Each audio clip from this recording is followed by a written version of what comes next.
दोस्तों आज के वीडियो में डिटेल से डिस्कस करने वाले हैं कि खेती में फिटकरी के क्या फायदे होते हैं, फिटकरी क्या है, फसल पौधों में फिटकरी के क्या लाभ देखने को मिलते हैं, कैसे उपयोग करना चाहिए, क्या नुकसान होते हैं खेती में फिटकरी के, क्या हम फिटकरी का किसी कीटनाशक के रूप में या किसी फंगस के रूप में हम इसका स्प्रे लगा सकते हैं।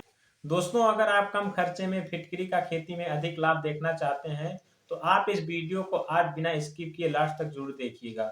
नमस्कार दोस्तों, मैं अजय वर्मा। आप देख रहे हैं आपका अपना यूट्यूब चैनल कृषि प्रधान भारत।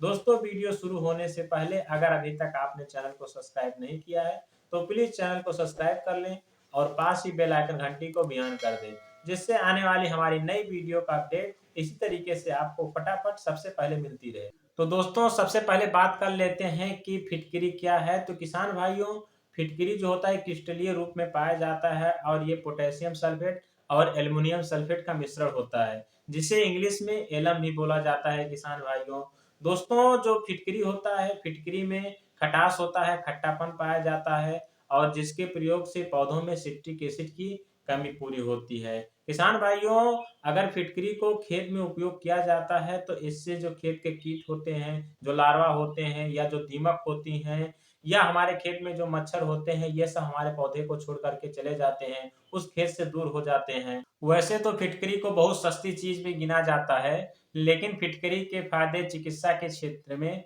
या खेती के क्षेत्र में बहुत ही अधिक देखने को मिलते हैं। वैसे हम बात कर लेते हैं कि फसलों में या पौधों में या पानी में फिटकरी के हमको क्या फायदे देखने को मिलते हैं।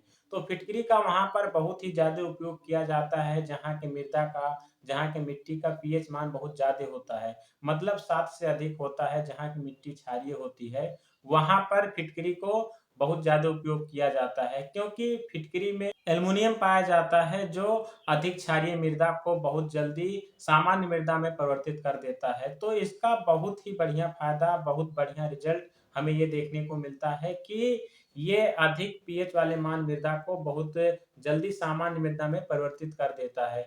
तो जो किसान भाई जहाँ की मिट्टी क्षारीय हो तो वहाँ के किसान भाई इसका उपयोग कर सकते हैं।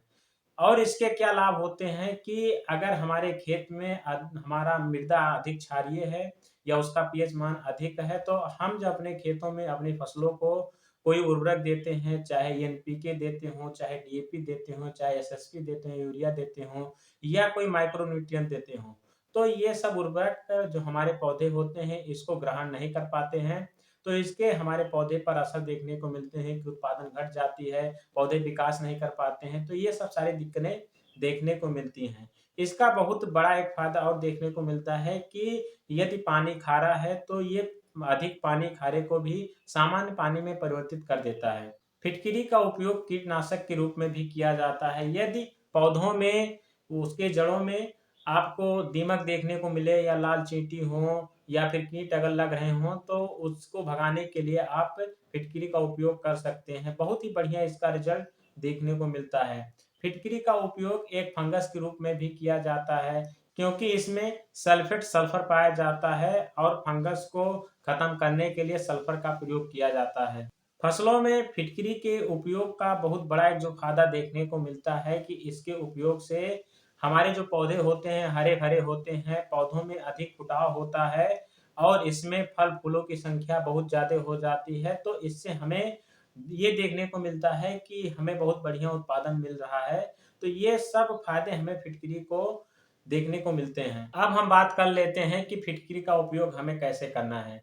तो अगर आप फिटकिरी का उपयोग कर रहे हैं तो 1 एकड़ में 1 किलो के हिसाब से आप इसका उपयोग कीजिए। अगर हम बात करें कि किस हिसाब से हमको इसको अपने फसल में देना है, तो जिस भी फसल में हम इसको डाल रहे हैं तो आप फिटकरी को पानी में रख दीजिए और पानी के साथ में या पूरे खेत में बिखर जाएगा।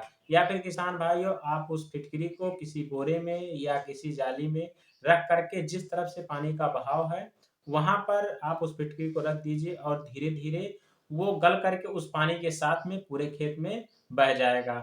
या फिर इसका जो एक और तरीका होता है, तो इसमें आप फिटकरी का घोल बना लीजिए और आप इसे स्प्रे के माध्यम से आप अपने खेत में इसका उपयोग कर सकते हैं। अब हम बात कर लेते हैं कि हमें फिटकरी के क्या नुकसान देखने को मिलते हैं। वैसे फसलों पर फिटकरी का कोई खास नुकसान नहीं होता है, लेकिन इन बातों का तो हमें ध्यान देना होगा कि फिटकरी में खटास होता है और इसमें सिट्रिक एसिड पाई जाती है।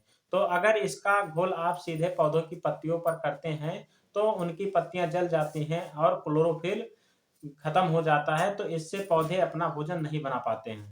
अब हम बात कर लेते हैं किसान भाइयों की फिटकरी का उपयोग करते समय हम हमें किन बातों का सावधानी रखना चाहिए। तो आप ये बात हमेशा ध्यान रखें कि हम फिटकरी को एक उर्वरक के रूप में उपयोग नहीं कर सकते हैं। जिस तरीके से हम अपने खेत में एनपीको डालते हैं, डीएपी को देते हैं, यूरिया को 2-3 बार हम अपने खेत में डालते हैं, तो इस तरीके से हमें फिटकरी का उपयोग नहीं करना है। आप फिटकरी का उपयोग एक फसल में केवल एक ही बार कर सकते हैं। अगर बात की जाए कि फिटकरी का उपयोग कहाँ-कहाँ पर नहीं करना चाहिए, तो जहाँ पर मिट्टी का पीएच 5 से कम हो, आप वहाँ पर फिटकरी का उपयोग ना करें, या फिर जो किसान भाई हमारे नहर से या फिर बरसात के पानी से या नदी से अपने खेतों की सिंचाई कर रहे हों, आप वहाँ पर फिटकरी का उपयोग ना करें। क्योंकि ये जो जल होते हैं, चाहे बारिश का हो गया, चाहे नदी का हो गया, चाहे नाले का हो गया, ये सब एसिडिक होते हैं।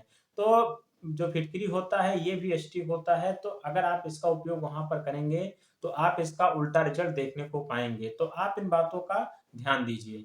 अगर हम बात करें कि इसका उपयोग हमें किन-किन फसलों पर करना चाहिए, फिटकरी का उपयोग आप दोस्तों हर प्रकार की फसलों में कर सकते हैं, चाहे वो अनाज वर्गीय हो या सब्जी वर्गीय हो या फिर बागवानी हो, आप इन सब में इसका उपयोग कर सकते हैं।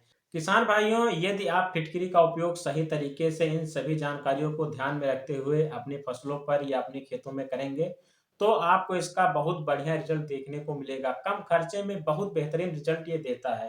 किसान भाइयों, फिटकरी से जुड़ी यदि आपके पास कोई और सवाल हैं या कुछ और आप जानना चाह रहे हैं, तो आप हमसे कमेंट करके इसकी जानकारी ले सकते हैं। यदि आपको ये जानकारी अच्छी लगी है, तो आप वीडियो को लाइक करिए, चैनल को सब्सक्राइब करिए और अपने तमाम दोस्तों के साथ इसे शेयर भी करिए। फिर मिलते हैं एक नई वीडियो में एक नई जानकारी के साथ, तब तक के लिए धन्यवाद। जय जवान, जय किसान।